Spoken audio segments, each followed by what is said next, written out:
And what does one source provide that someone couldn't get, like a realtor couldn't get by tapping the Coastal Carolina Association of Realtors or the MLS up in Brunswick County or in Florence County? Or what are some of the other things that would differentiate your product? Obviously, it's all open source. Excuse me, much of the information you're just compiling to benefit others.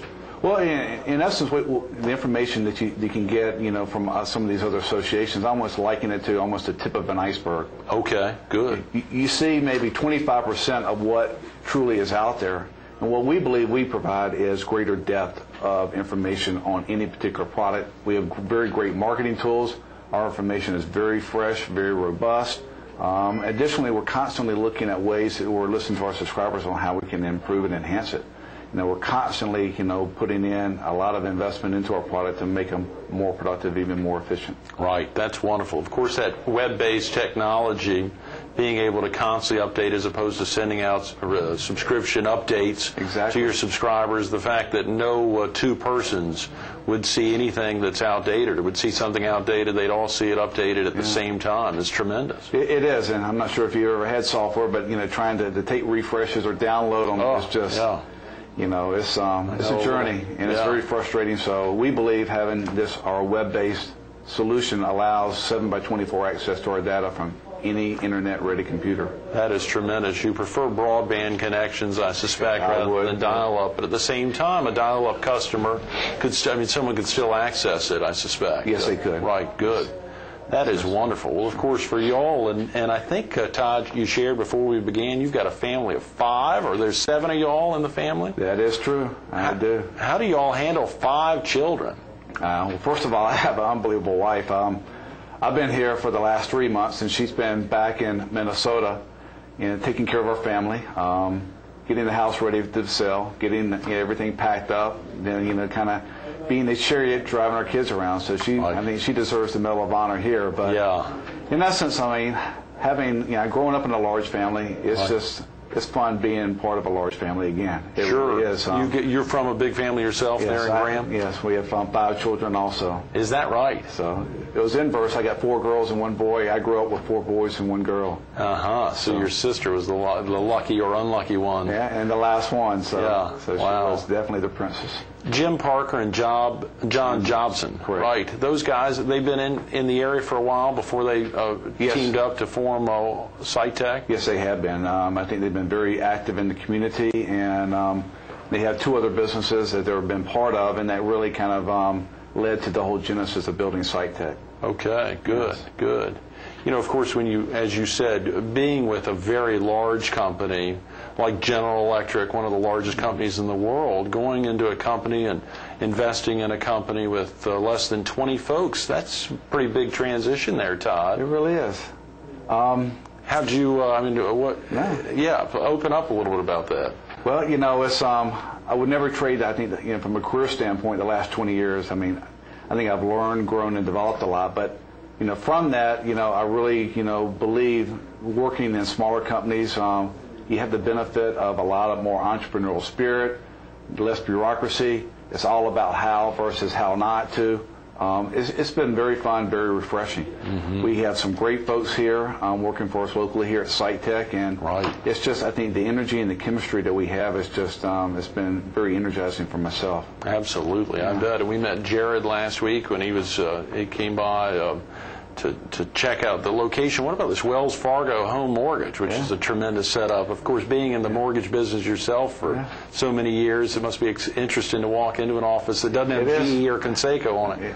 It really is, and Wells Fargo is, they've been a fixture in the mortgage industry for a long period of time, and definitely a leader within the mortgage industry, leader in products and leader in innovation. And we always looked up to them and benchmarking ourselves as we were in the mortgage side and trying to somewhat shamelessly steal some of the best practices that they had. But they've always been a tough competitor and very good and well-run company. Are your clients proprietary there, Todd, or do you talk about them? And are there areas that your potential clients that you're going after full-fledged, full steam ahead?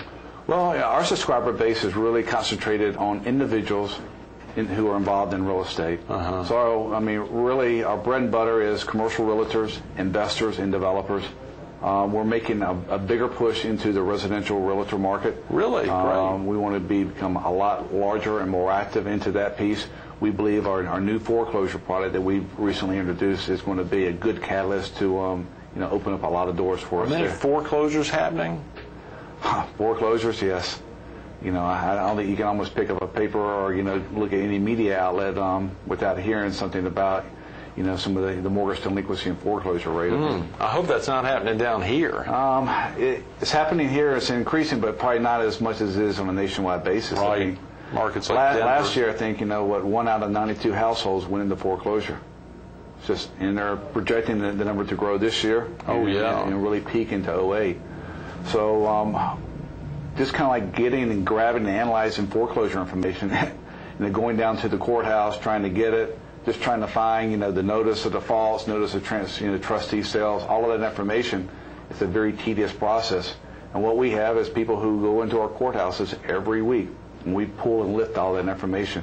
So we provide the information to our subscribers to not only to receive the information, but then analyze the product and then analyze the market that property goes into. That is fantastic. It is. Boy, Todd, your products must be, and are those add-ons, are there different levels of what someone could get with one source? Yeah, right? They are add-on products. Sure. That, we have a base product, and we have various, iterations and add-ons that our subscribers can buy. If a viewer visited SiteTechSystems.com, what would they see there? What's y'all's website primarily about? Is it just a informational tool, or can they see a little bit of your products in action? Well, yeah, our website's really there for two purposes. The first is informational about us.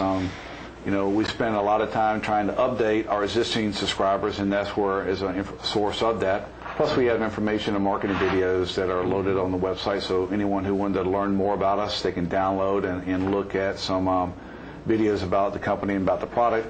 Also, it serves as our sign-in for all of our subscribers. Anytime they want to go access the product, they come to our main page, and then from there they can launch into our application. Good. So if someone visits SiteTech, so a lot of different folks are visiting SiteTech Systems every day, virtually 24/7. As you say, investors don't sleep oftentimes. Exactly. Developers are on at all different times of the day. So there's probably a lot of redundancy on your servers and a good setup there. You've got a great technical operation. We do. We've been extraordinarily blessed with some great people, and a lot of times when you talk about the Grand Strand area, you think about tourism. But in essence, we've been very fortunate of attracting some very skilled employees with very advanced degrees to come in from a technology perspective and help build and maintain the products that we've had. I think everyone, if they lived in the Southeast or almost in the East Coast, knows about Myrtle Beach and probably has visited here. So. Right.